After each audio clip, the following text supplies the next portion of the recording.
Hello mga mare! Yan nga po ang aking nice recovery.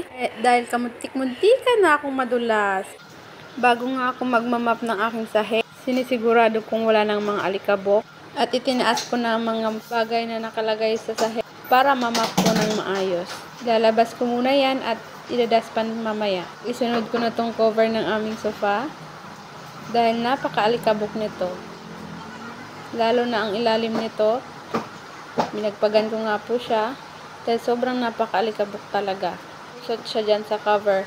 Kumot nga pala yan pero ginawa ko munang pang tabon pansamantala dahil hindi ko malabahan yung sofa at ang hirap-hirap ng madumi na sofa. Laging dyan tumatambay ang aking anak. Dahil laging nakatambay si Clayton dyan, kailangan laging malinis. Binalik ko na yung cover kahit hindi maayos. Tuloy ang trabaho, nagmamadali po ako dyan. Dahil baka magising na naman si Clayton.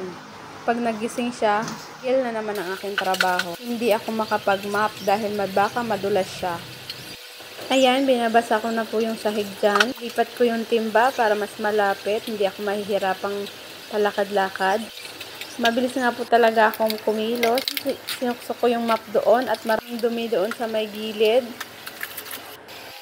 Kinukutkot ko po yung matigas na kanin. At dyan, muntik na akong madulas. Kahit gano'n pa tayo nagmamadali, dapat po laging safety tayo. Mag-iingat pala. Inanlawan ko na nga po yung aking map. Yan na po ang ating finish coating. Charel! Ano yan? Pintura sa sahig? Hihi! Ang totoo po ay wala na talaga akong masabi. Inanlawan ko nga ulit sa CR ang aking map. At ayan, bumalik na ako. At kailangan tanggal lahat ng nakadikit sa sahig. Nang umaga pala, naglilinis na ako dyan sa aming lababo. Kaya mukhang malinis na yan. Set up ko na yung aming electric fan para mabilis matuyo. Kinuha ko yung isa. May tape na nga yan dahil laging tinutumba ni Clayton. Ang ingay ng motor na dumaan. Sorry nanak, lagi ikaw may kasalanan.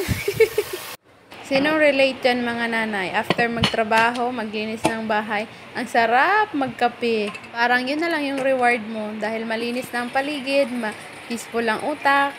Ang sarap talaga magkape. Kape ng kape ng kape. Kahit meron ka ng acid reflux. Cherries! Wala addict na talaga sa kape.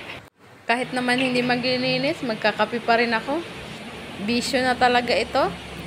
Pero mas okay talaga pag malinis yung paligid. Tapos may kape, manood ng TV. Katapos, gigising na naman yung anak. Trabaho na naman. Paliguan. Hinawan. Palitan na yung diaper. At dahil wala akong tinapay ngayon, yung snacks ng anak ko. Ayan na, ready na si Inday. Kabush!